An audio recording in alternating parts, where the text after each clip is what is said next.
What's up, people? Welcome to my full power e-mountain bike shootout.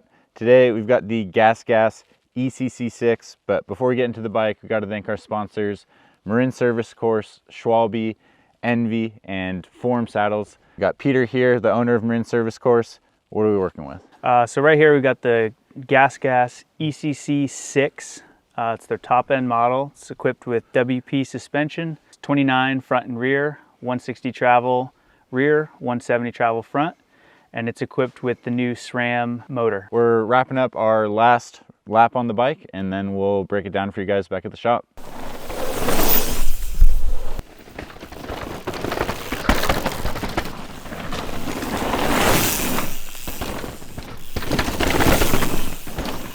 We've got the Gas ECC6. We just finished up our last ride on it. Nick's ready to let loose on this one. What do you got? I mean, it's sick. Well, it's kind of like a double-edged sword of like really sick, and then there's aspects that like, yeah, they're not. But it's nothing to do with the, well, it is part of the bike, but it's not the bike. So I guess for starters, we talked about this bike on a podcast like a while ago, so it's cool to actually get to ride it. On paper, I like the numbers of it. It's like in the range of what I actually really like. It's the longest chainstay on the test.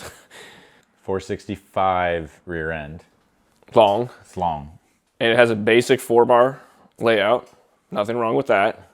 Kind of like the Vola too, but just, you know, very different feel. What did you think? This one's a trip. Like you said, it has things that I really loved about it, and then stuff that is like almost kind of a deal breaker. It's like, I want to love this bike. And I actually love riding it when it's pointed downhill. I don't know where to start. I'll start with what I love about it. I mean, it's definitely like on the spectrum of the other bikes on test. It's the brawler of the bunch. I wouldn't say that's a bad thing at all. Like, and it really is just has a lot to do with the geometry. So like we said, 465 chainstay, you know, it's long chainstay gang over here, but it's not for no reason. Like, it shows up on the trail, has a reasonable reach, a high as fuck stack. Snoop Dogg designed it. Yeah. Yeah. Hella big stack. So it's just the way you ride this bike is just like back here, fairly neutral, and it's just comfy to like just let rip. And I don't know, on the last lap today, it was just like you kind of just wanted to keep pushing. At no point did the bike just do something weird or like get unsettled or like the front was planted, and yeah, I just felt like the bike wanted to carve like the smoothest arc through the corners, and it allows you to ride a trail in a way that you just feel like you're carrying speed and just taking like sick race lines. If you like riding in that way, this bike is gonna do that in a fashion that, I don't know, not a lot of other bikes can. Yeah, so I'll also start with the positives. It wants to go fast. Like this was the first bike I rode of all of them, and it was actually quite a while ago. And it was very apparent quickly, like it wants to eat.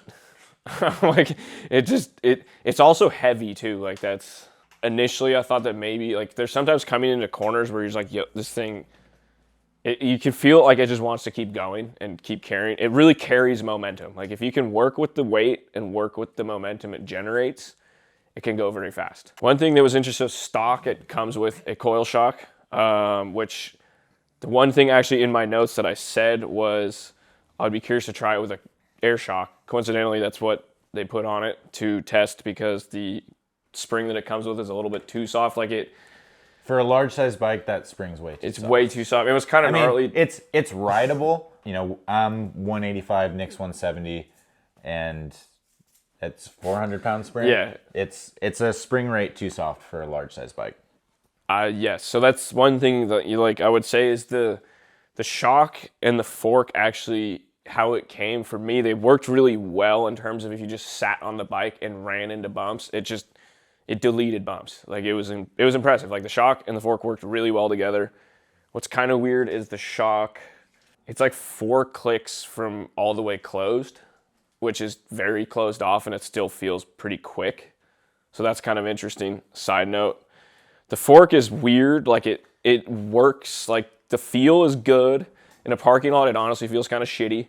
Like the bounce test, you're like, what is this? But on trail, it just works quite well. It's loud though. That's a good one thing, is it rattles like crazy. I don't know what that is, but I would agree with you on the fork. Like when you're smashing bumps and if you have your headphones in, like if you I did. yeah, I didn't. So it feels really good. But yeah, in the parking lot, it feels weird. It's kind of Öhlins-esque.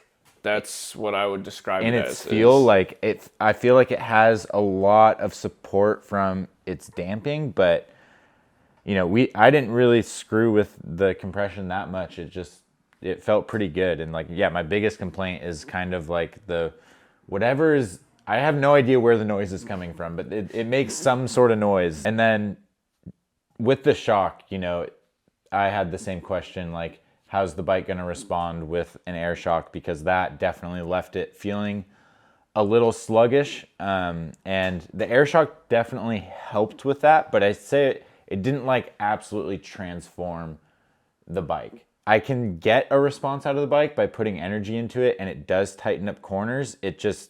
You actually have to tell the bike what to do. It's, you know, in contrast, it's like the opposite of the Vala. You have to be confident and assertive with your riding to get this bike to respond. But yeah, it takes a bit of effort. I think it really needs like probably a lot more volume spacers in there, and that would really help to lighten the feel of the bike up. And yeah, like I do think that for me, the air shock is the right direction.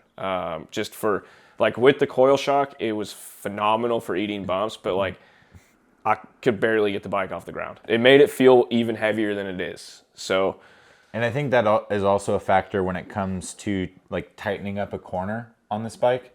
I would say it's a good comparison to the Mondraker. That's like the most similar geometry wise. I mean, this has a 10 mil longer chainstay, which is, you know, not significant. Yeah, it's significant. But with the Mondraker, it felt like if you needed to tighten up a corner, you could kind of press into the bike, lean slightly forward, and the rear end would whip around. And the response you got was like, honestly, really impressive, you know, given this kind of geometry that we're working with. This bike, you were still able to do that. It just wasn't like as light of an input. It wasn't as natural feeling. I feel like to tighten up some of those corners, it was like, yeah, really having to tell the bike what to do. Yeah, I would say in that vein, I'd say it is limited in a sense of where you can go.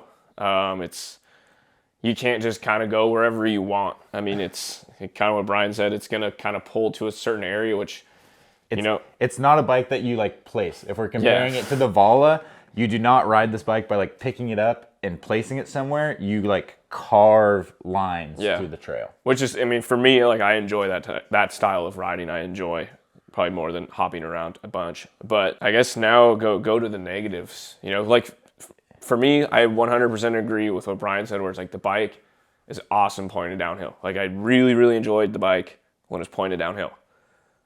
But that's 50% of the equation. We're talking about an e-bike here. Yeah, e-bikes are... yeah, the motor's a big part of it. And yeah, how do you want to put it? It's just like... I mean, for a bike that's from a dirt bike manufacturer, you'd hope it would have a sick motor, for lack of a better term. Yeah, like if I had a magic wand, put the Bosch race motor in this thing, like it would be amazing. I don't know what's going on with this motor. I don't know who tuned it. I don't know what their goal was.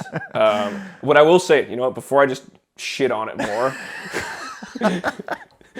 the motor has really good traction. Like if you want to just like, and that's one thing actually, this bike does climb up steep stuff pretty well, as long as you don't have to like maneuver and get pop up and over stuff. If you're just like sitting and chilling, and it'll like claw its way up stuff pretty well. And I think maybe that's like what they were going for with the tune, is have good traction and like ride it. It's like, it is the polar opposite of the Bosch race motor. Yep. Like this is probably the most beginner. I don't want to like make fun of people and say like, oh, this is good if you're like slow or not good at riding. But it's like, if you're new to e-bikes which is super strange because this bike is like has a crazy high speed ceiling like it does, but then you have like the slowest motor on it. Yeah. So to me, that's a little confusing. Yeah, and it's like it's decidedly the slowest. Like like there's okay, hold on. It's probably almost the fastest on flat ground. Yeah, on flat it doesn't feel much different than anything else. But where it really starts to struggle is when you're putting a lot of torque on the motor and you're climbing up steep stuff. It's like on the Bosch, all you really have to do, especially in boost, is remember to move your feet in circles. And it'll drive you up. And it'll go. But this, if you're on super steep climbs that you're kind of pulling for, it's even in the, what do they call it? Rally mode. In the rally mode, you have to remember to like actually pedal. Yeah. I think, at least I don't know, this is like a thought. I haven't, I feel like maybe this motor was tested with people riding clipless pedals. So like that's something like if you were clipped in and you could like just keep turning your feet easier, because like when you can like pedal kind of like, say you'd like pedal up a ledge and you're clipped in, you could like at least keep that power going. Whereas like on flats, obviously you kind of have a dead spot. And like there's like a kind of like a ledge hop thing on the climb up to the top of Solstice, and it just like I pedaled at it. I was like, I'm not even gonna try. Like I just had no confidence that I could even like get up it. I was like, its low end is slow. It's like they need like a rally plus mode, which, and I don't know anything about tuning e-bike motors, and this is a bros, so I don't know if it's even mechanically different to a specialized motor. Unfortunately, Drew, the filmer, has a Levo that I was able to go pedal around and get kind of a comparison. Closest comparison is this motor feels like a Bros and Trail. So like, you don't even have turbo. And then its range wasn't like that good either. So it's like, and this is just, you know, being real with it. Yeah. Like I'm not, like it's just, I don't know. Like that's why it's like you want to really like the bike, but then you're like, WTF. Yeah, I think there's this whole thing, especially when e-bikes came out, I feel like that was, we want to make it like a seamless pedal experience that's like relatable to a normal bike in a way. And I guess they accomplished that. Like it's very linear power. It's got a very smooth power Very band. smooth. So, you know, it's approachable in that way. And I guess if you just rode this bike, you would probably be stoked. But yeah, or if you never ridden any other e-bike, this was all you knew, then it'd be amazing. It'd be amazing. But like if you ride with your friends that are on Bosches, it's like you might be a little bummed. That's where this bike is like such a mixed bag, because we really like kind of everything with the motor.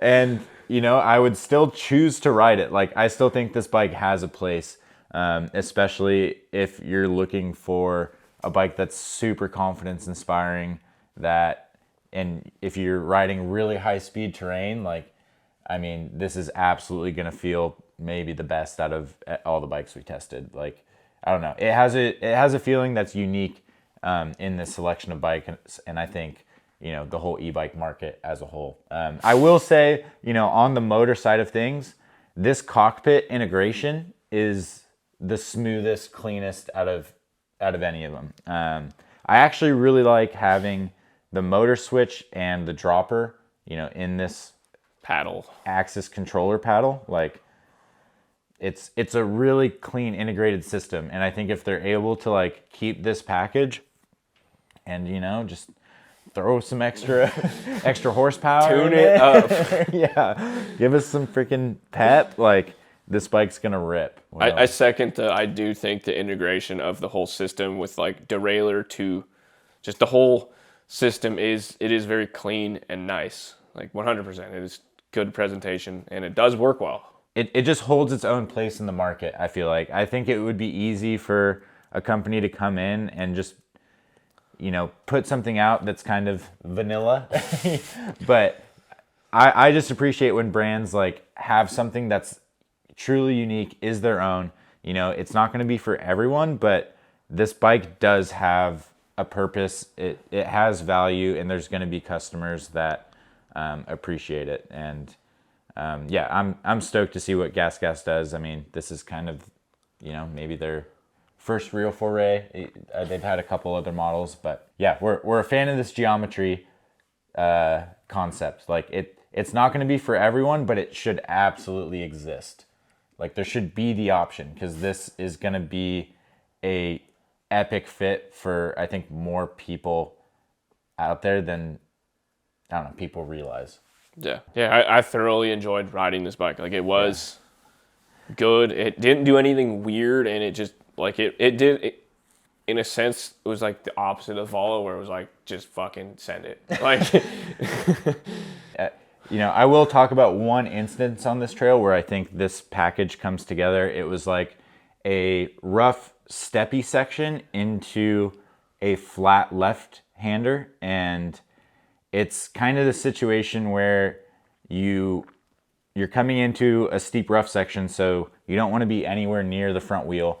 And I was kind of off the back, just letting the bike eat, and then all I did was just like lean into the corner, and the bike hooked, even though I was in this kind of more rearward position. So it's a bike that I really don't have to be like conscious of where my body weight is. And I think in that situation, I was like, oh, I'm kind of off the back here. I'm like probably going to screw up this corner. And it just like absolutely ripped with both wheels. I mean, I guess my summary is like, it's like, yeah, really, really amazing everything. And then the motor just kind of like doesn't back up the rest of the package. Yeah. Also, 29-inch wheels front and back, I think, complement this bike really well. It likes to carry speed, 29ers. It really does. No, like the big wheels and the big weight create a lot of momentum. Yeah. We need more red bikes. Yeah, like gloss red ain't never a bad move. Like it's actually crazy that at least in my memory, I haven't seen many just like hot ass gloss red bikes. Yeah. Like this thing looks sick, and just like classic frame layout, the lines look good. Yeah. pretty loud. Like it's a loud, ironically a loud bike, but I think it looks sick. I personally like the way this bike looks. I think it's pretty dope. And then I guess we didn't even mention it, but the plastic on the down tube. There's also plastics you can get for the kind of top tube, and it's going to be hit or miss for people, but I do think like they serve a practical purpose in protecting your frame, especially if you put it in the back of a pickup truck shuttling. Yeah, it's pretty awesome. So it also has a metal skid plate, which is kind of wild. Like you could probably smash that pretty hard, but yeah, it's pretty impressive. Like legit metal skid plate. So yeah, they're protecting their motor, which is cool to see. Yeah, just needs a motor to protect.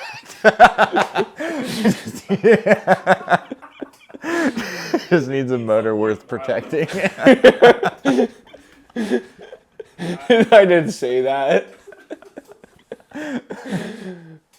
If you want to smash, this thing could be a good option. You're just not going to get to the top of the hill as fast as your buddies if they're in boost on other motors. But, you know, that's up to you. We'll quit rambling about this thing. I think that's all we got. Thanks to Peter at Marin Service Course for letting us rip this thing around, as well as Schwalbe, ENVE, and Form Saddles for supporting this project. Wouldn't be possible without them. But that's about it. We'll catch you guys in the next video.